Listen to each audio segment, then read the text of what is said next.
We're doing this series on how to grow your relationship with God, and I feel compelled that I need to address this. Why?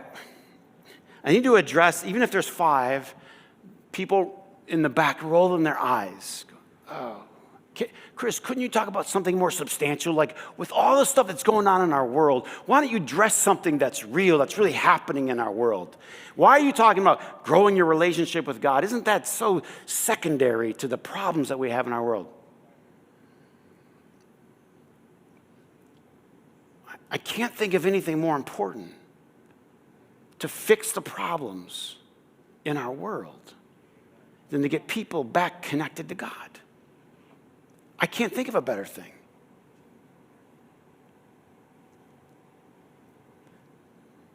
Now we have artificial intelligence. We have all these things. It's just going to get more technical, more advanced. The only chance that we have is to connect the human heart to God, our relationship to God. And you say, well, Chris, but I read somewhere, or I went to a college, and they told me, religion's the cause of more wars than anything. Okay, listen. I'm not here selling shallow religion. How many know we've all had a taste of that? All right? So, we'll just put that over here. I get it. I get what shallow religion does. I get the problem that it creates. In fact, that's so old. That argument's so old. 2,000 years ago, Paul wrote a letter about it. 1 Corinthians chapter 3. Paul says, if I have the gift of prophecy and knowledge, if I have faith that can move mountains, but have not love, I am nothing. If I give all I possess to the poor, all these surface religious things, if I give everything I am to the poor and I surrender my body to the flames, talk about the ultimate religious act, but have not love, I gain what? Nothing. What's he saying? It's screaming in the scriptures. We're not talking about shallow religion that doesn't have love. If you go down one layer from the shallow religion, what you're going to find God. You're going to find love. Think about it this way. The fruit of the Spirit, how do you know the Spirit's working in you? The fruit of the Spirit is love, joy, and peace. Just think about these 3. I don't have to go through the rest. Patience, kindness, goodness, gentleness. What if that's what the world was known for? You went to your office and it was like, what's your office like? It's like love and joy and peace. And people are so patient there.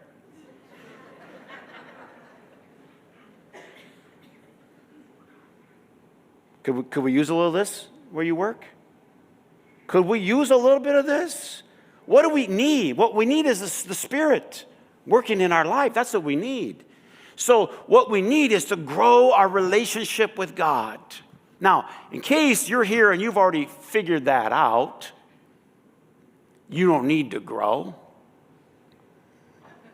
You can go in the atrium and hand out pamphlets on the way out. For the rest of us, who's got a little growing to do, I'm going to give this side one more chance. Who's got a little growing to do? So Paul said, Paul the apostle, I want to know Christ, Philippians chapter 3. I want to know the power of his resurrection and participate in his sufferings. That's a line you got to meditate on for a little bit. You got to think about that. I want to know him. I want to know that resurrection power. And I want to know the participation in suffering. Becoming like him in his death. What if I advertised a class on how to become like Jesus in his death? Huh? Talk about the most empty class Orchard Grove ever offered. We have classes over the years. We have classes on financial freedom, and it's just packed. We had a financial freedom class. This whole entire room was packed. Do you know that? How to become like Jesus in his death. Cricket, cricket, cricket.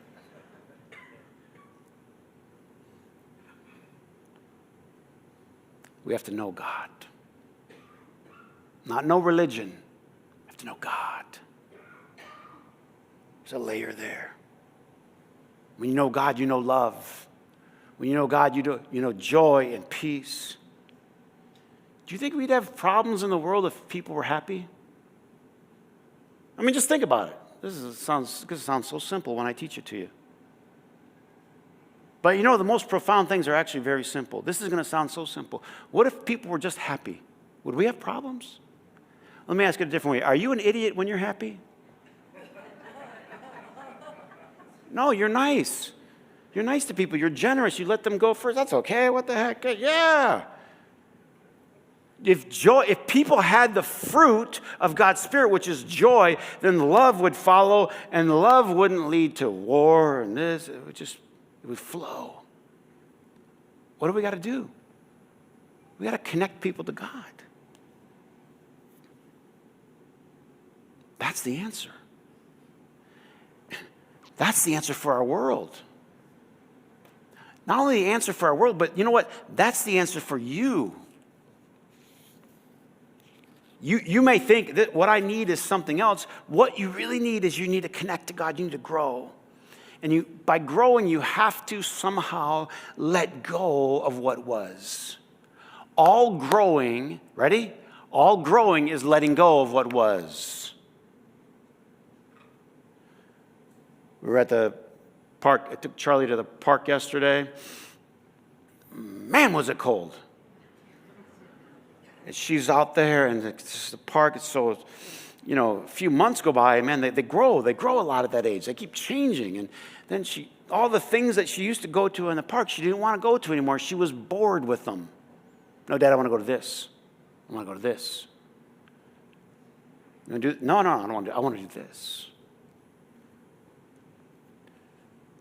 Meet people all the time. They're bored. They're bored in their faith. They're bored at church. They're bored because, ready?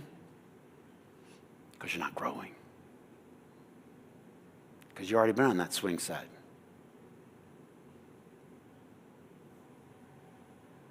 Why are you bored? You're not growing. You got to let go. Paul said this, somehow to attain the resurrection of the dead. Not that I have already attained this. Verse 12. Or have already arrived at my goal,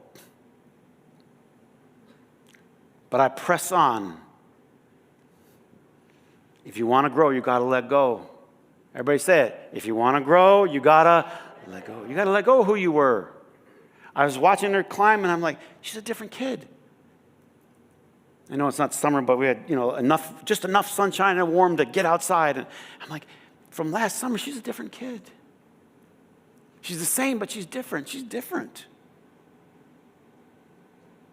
You're supposed to become different.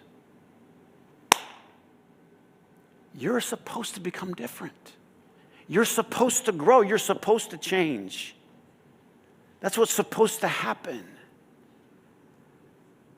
And what happens to a lot of people is they go to church and they learn 7 facts about God and they write them down and they etch them in gold and they just hold on until Jesus comes. That's it. You're going to grow. You're going to discover. You're going to meet God in new ways. Look at the stories of Peter and Paul and how they had God etched a certain way, and then they met Jesus. He blew away their box.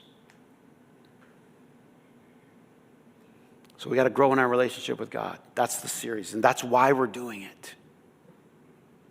All right, I'm ready to start the sermon. Here we go. I'm getting right here. Today, I would like to talk to you about growing by reading Scripture. That's what I want to talk. That's what I want to talk about. Because we talked about how to connect to God. I talked about nature. We talked about prayer. And, we call them like the big 3. And I'm going to get a little old school here. So I do a lot of new school, but this is old school, just Scripture. When we did the thing on creation, we talked about that, boy, what a great way to connect to God. People didn't have Scripture. But Scripture, what a valuable opportunity for you to grow in your relationship with God. Your Scripture. 2 Timothy. Let's read a couple verses. 2 Timothy.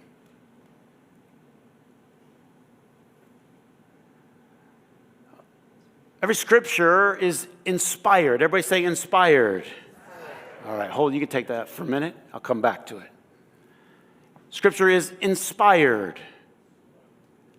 Anybody here ever been inspired? Think about it, just you were inspired. You went to Cirque du Soleil, and you were like, wow. Or you went to a concert, and it just thundered in your chest. Or you watched a moving story about a mother that gave up her life for her child. You were moved. Anybody ever been inspired? Please tell me at least once. Inspired. We need to be inspired. I can instruct you all day long. I can tell you turn left, turn right, turn this, do that. Anybody here ever try to tell your kids instructions and they weren't listening? Welcome to pastoring, friends. Welcome to pastoring. What you're trying to tell them, and they are not listening. In fact, if they're even listening at all, they're countering the conversation before you finish. Anybody ever had this one? They're already on top of you before you finish the sentence. I'm countering you. We're going to talk about instruction in a minute. We all need instruction, but way before that, we need inspiration. Because inspiration means I want to. When you're inspired, you're like, oh. I can remember a couple times in my life, and I was just totally inspired. I had it. Somehow you had energy. Did you? You left, and you're like, yes, I know it. I know what I'm going to do. I'm ready to do it. I'm going to take it on. Remember being inspired? First thing Scripture should do is inspire you. And we need inspiration today. It means God-breathed. God-breathed, that's what it means. All Scripture is God-breathed. Man, remember in Genesis when the dust of the ground was formed and God did what to it? He breathed into it the breath of life. You are an inspiration. You are inspired by God. An inspiration is contagious. You ever been around an inspiring person? So badly, we need that. It's like something that challenged you and lifted you and didn't force you. No, it didn't force you. It just drew you. It lit a fire inside of you. And the Scripture inspires us because it is inspired. We need more inspired people. Oh man, my heart breaks. It just, I don't know what to do. And I do not have it figured out, because trust me, Charlie loves herself an electronic piece of equipment. All right? 5 years old, loves it. And what is my constant battle? All right, only 5 more minutes, only 2 more minutes, it's constant. Let me tell you something. It's just heartbreaking, though, to sit around and watch a group of teenagers all go like this. Like the joy in their face gone. People just not talk to each other, no laughter.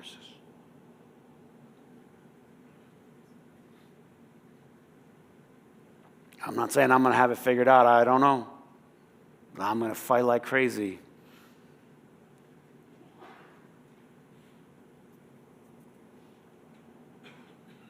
But it's like we're sucking away the inspiration from kids. Just taking it, just draining them.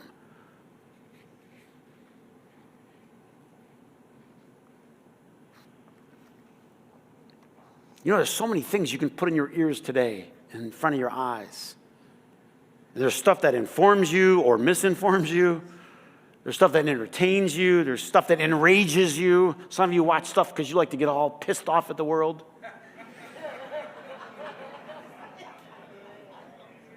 You do. Come on, let's go get pissed off.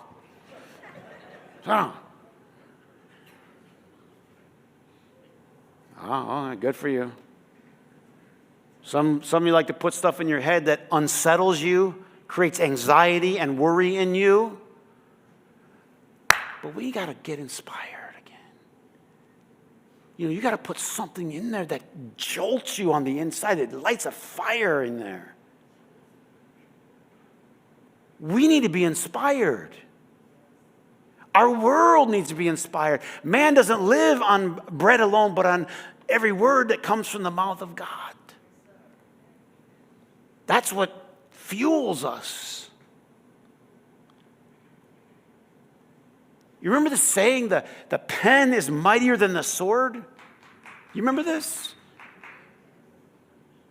It's like, Chris, well, you should be up there talking about, arms races and this. Well, first of all, I don't got that kind of a pay grade. Ain't no one listening to me talk about any of that. But what would really change the thing? The words. The words.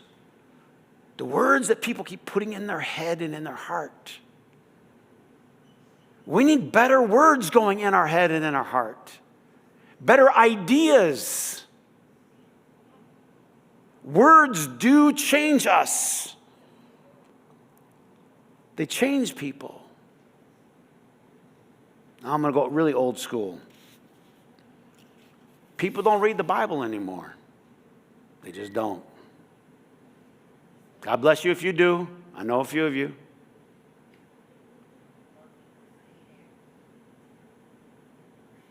Like this thing's old, man. It's like falling apart. Here's Thessalonians that's hanging by a thread, literally.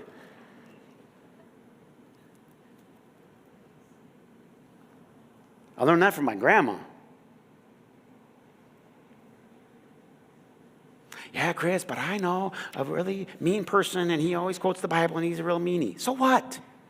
Just ignore him. I know fat people that go to the gym. So what? So what?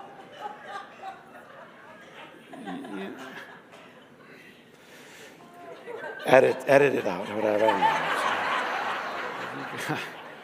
But I'm so tired of these shallow, superficial answers, and our world's falling apart. Maybe if our Bibles weren't falling apart, would be falling apart, then our world would not be falling apart. Maybe there would be something there. We're listening to the wrong stuff all the time, the wrong stuff.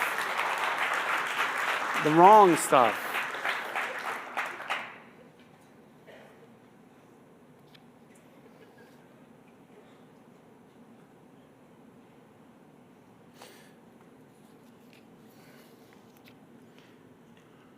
It's inspired, and it's useful. It's useful. I think what's happened in our society is people have taken Scripture, and this is the average 20-year-old. If you're here and this isn't you and you're 20, God bless you. Let's go. But the average 20-year-old, what they think of the Bible is this. Grandma had one, and it's a relic. It's a relic. It's a nice sentimental piece. We should keep it around, maybe put it somewhere. No one's thinking about reading it or applying it, but keep it around, get it in a nice place. I'm getting close. For sentimental reasons. But it's not useful. You got to get on the internet to get something useful.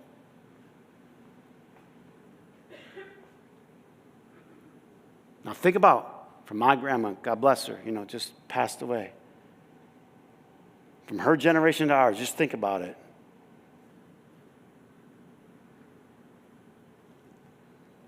There's some problems though. And one of the big problems is we don't know it, and then the less we know it, the more unfamiliar it is and the harder it is for us to connect to it. Here's what I mean. Oh man, there's all kinds of stuff in there. I don't know what's going on in there. So we go, I don't understand it. I don't understand what's, okay? You remember when the Lord of the Rings came out? Anybody? Okay, I thought I'd be, no, it's okay. I'm not trying, I just thought I would relate. I don't know. Maybe Star Wars? Okay, Star Wars. They're both the same to me, but both the same in like, I don't know what's going on. That's the truth. Like, I don't know. You'd think by now I would know Star Wars. I just don't know what's going on. So I remember when Lord of the Rings came out and there was like Gandalf and Middle-earth and all these names and places and concepts. And I just sat there and went, what? And I watched for like 5 minutes and I turned it off. Anybody with me? But some people, they get into it and they're into it and they're like, oh, this is this. And I remember I was with a guy that had read the books.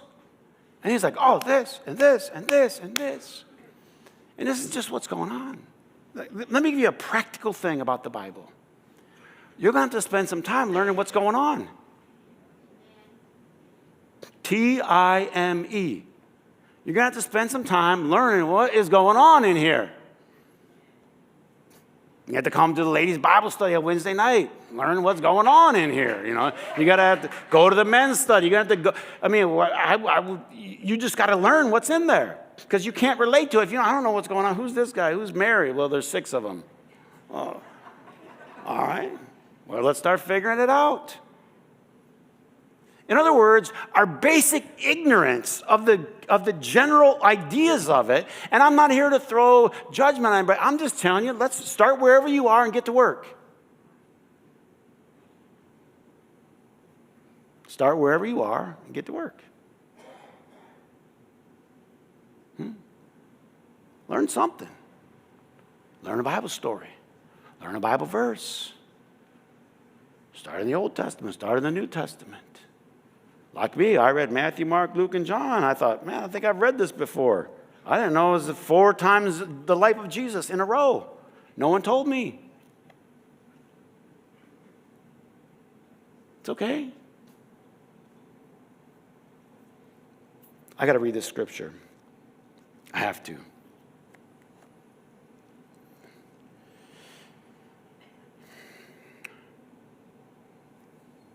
Jesus tells a story. Oh, he's the master storyteller.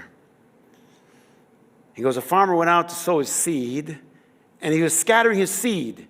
Some fell along the path. He goes, they would scatter it. They would have a little bag and scatter seed. Everybody knew exactly. They had seen this 1,000 times. But the point of his story was where the seed fell, and some fell on a path.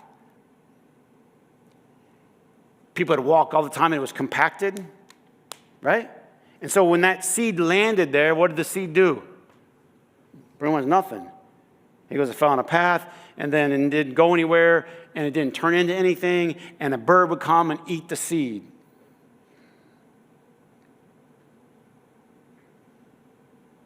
He goes on to explain later, you know, the path, that's people just don't understand it. I don't understand. By the way, that's why I try to do what I try to help people understand it. But we got to do our own little bit of work too. Understand it. Just like I don't understand it. Okay. Well, let's get to work. Let's get to work.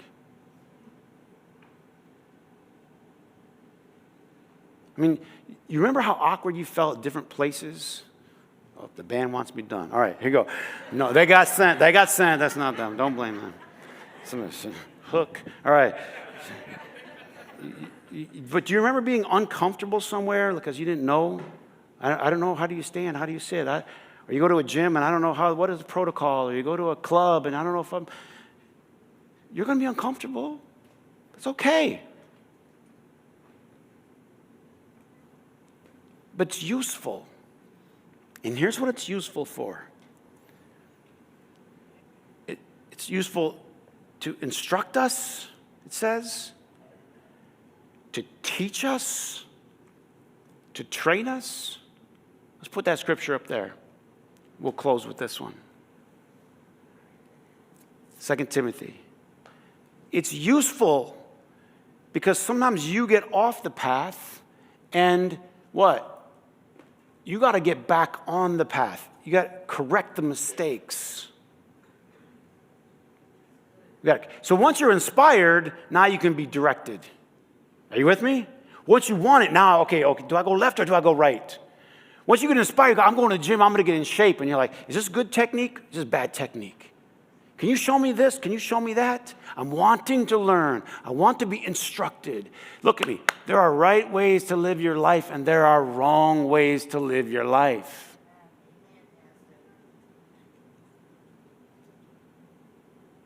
And this can guide us. Thy word is a lamp to my feet and a light to my path. And to build character. How many know we could use some character building in our world today?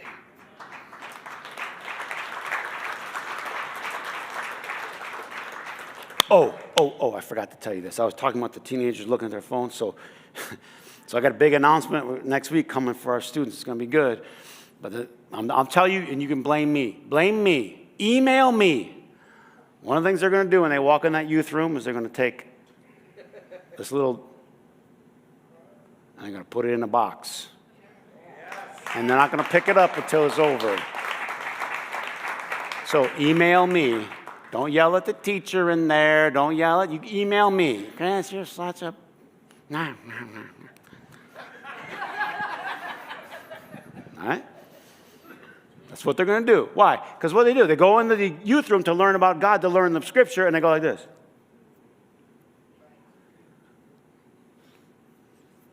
Ready?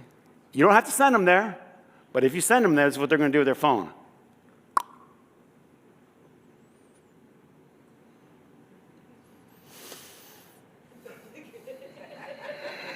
Never felt so good about a decision in my entire life. That one. Look, come on. Be real. They respect it. I mean, you got two coaches. The one coach is like, yeah, you could be on our volleyball team and hold that there and check it between bumps. And the other coach is like, you can check that when we're done. Anybody? Give me that coach. Right? But no, we're going to take the Bible and Jesus and we're just going to melee's it with Insta-who.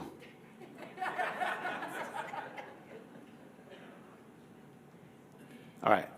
I didn't get to do the message to the proper degree. I will work for next week. But I will tell you this. There's different levels of reading the scripture. So Jesus says, Luke 10:26. Well, what does it say? What does it say? What does it say? And how do you read it? Those are the key questions. And that's so key. That's like the whole message I was trying to get to today. Everybody say how. What? What's in there? I got to that part, but how? How you read it. So I know this real narrow-minded person. They're like mean, judgmental, and they just beat me up with Bible verses. Well, they don't read it correctly. That's all I can say. What you read and how. How? Jesus said, how do you read it? And that's what I wanted to do the message on. Perhaps I'll do it next week or something. Let's stand. I needed 2 hours.